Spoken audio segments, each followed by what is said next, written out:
after being out the military for going on 8 years, I am now enrolled in school.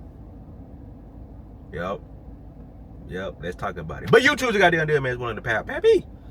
And we are back with another video, and I'm finally utilizing one of the benefits of the military, my GI Bill, to go to school.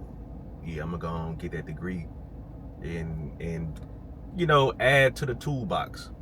Nothing wrong with adding to the toolbox. You know what I'm saying? I'm going for some in IT. I don't know the correct term, but it's IT for sure.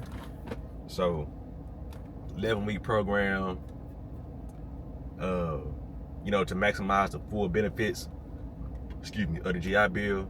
I got to do 2 online and 1 in-person class. So I did that this morning, and you know, I'm all set for classes in April. Okay, but that's not the reason I'm making this video. The reason I'm making this video is because somebody asked me if I can do a detailed video on how to handle the finances of these benefits you get as a veteran. So he asked, how can you handle the money when you have a full-time job, VA disability, and the GI Bill? Okay, so I'm gonna break it down to you in a way that I would do it. Now, the numbers I'm gonna use, they're not actual numbers. I'm just using it for this lesson. Okay, let's just say you get $4,000 a month from VA disability. All right, let's just say you make $4,000 a month from your full-time employment.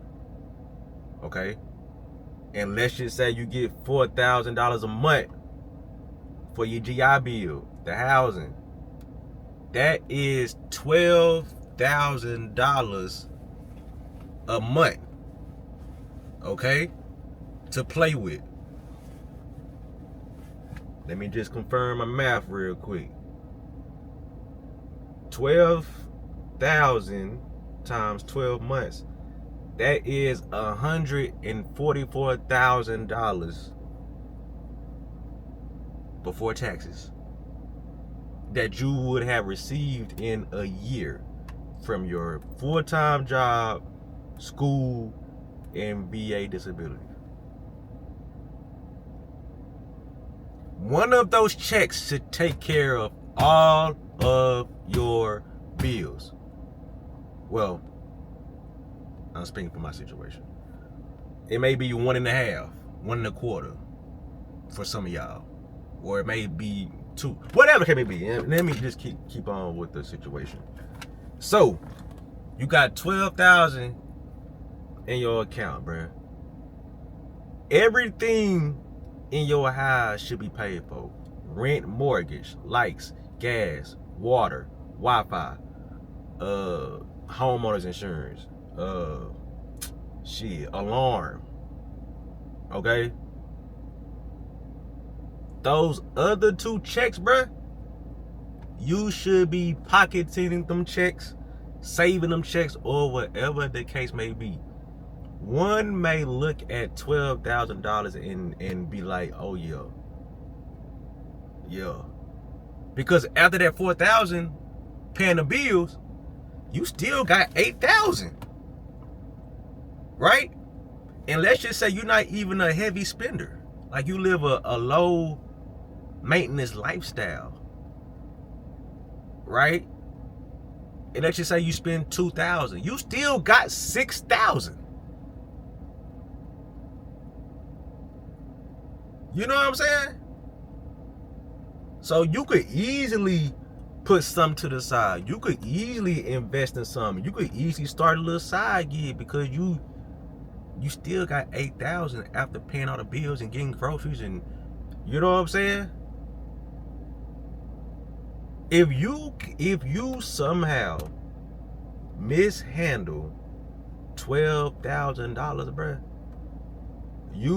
that money need to go to I don't know.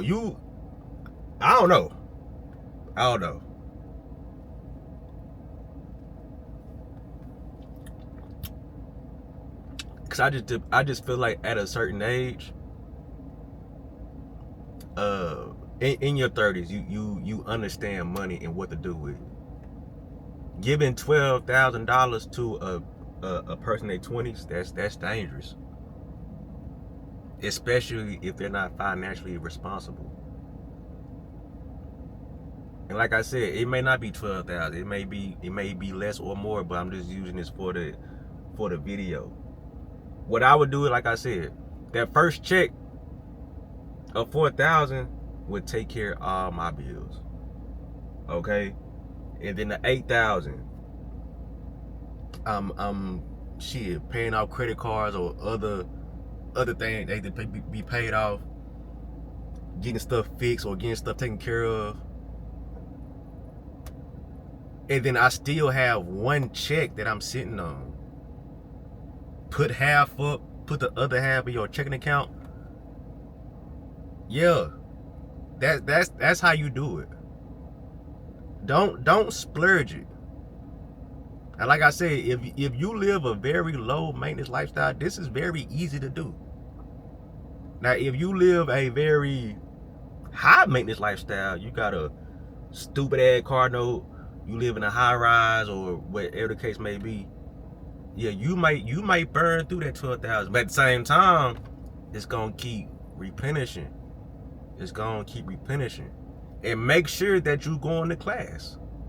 And make sure that you're passing your classes too. Because that money can stop. You know what I'm saying? So stay on top of your business with that money. You sacrifice all this time in the military for this money. Don't blow it.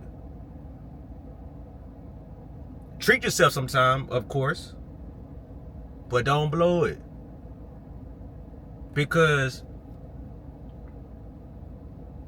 life has rainy days, right? You may be driving your car, now you got 4 flat tires, not just one, 4 flat tires. Now you gotta call a tow truck, that's a fee. You gotta get new tires, that's a fee. And then after that, you gonna work up an appetite, that's a fee. But it's very possible to manage the money. I will also say, write down everything that you pay for a month and see what you can cut out and see what's just absolutely mandatory for your life to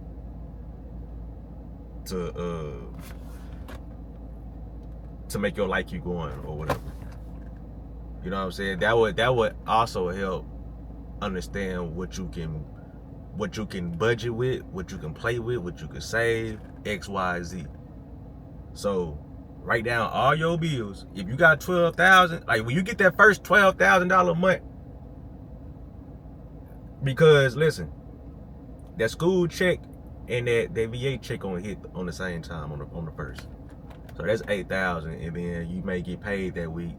So, you know what I mean? Write your bills down, write your expenses down. I'm talking about all of them. I'm talking about from your subscriptions. Write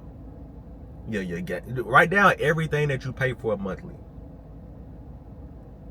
Okay? And then subtract that from 12,000.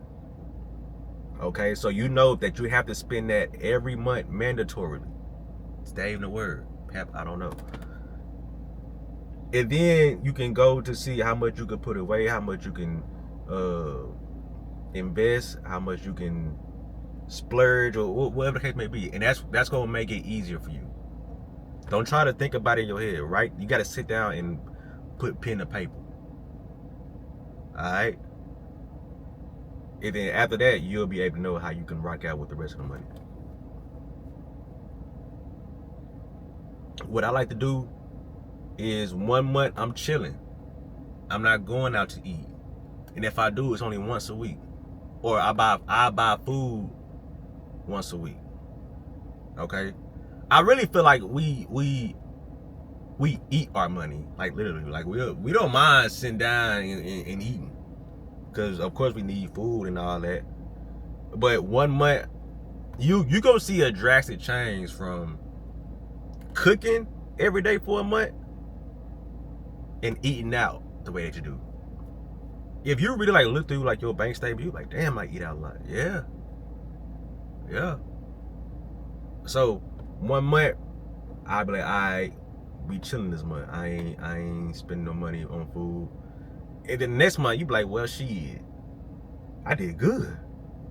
Still got some groceries left. I can replenish or replace what I done ate. Excuse me. And then one weekend, you be like, man, I'm eating out Friday, Saturday, and Sunday. You know, you go buy you a pair of shoes or whatever you into, and then lock back in. Make sure you're saving too. Make sure you're saving, because you just never know. Okay? And if you're trying to start you a little side hustle, make sure you putting up for that too. So that's how I would handle it. That's how I would handle those 3 paychecks. There's no reason to get $12,000 or whatever the amount and be broke afterwards.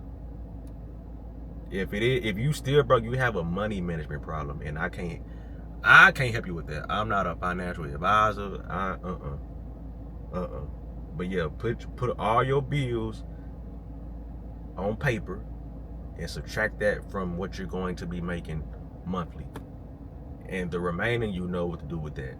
Like I said, save, invest, whatever you want to do, and then just go from there. Rinse and repeat until, you know, the GI Bill stops, because it does stop at one point. It's like 36 months. So yeah, that's what I would do. So if you found this video helpful, man, hit that like button. You got any more questions, leave them in the comments. I got you. Like, comment, subscribe if you're new, and I'm out, dog.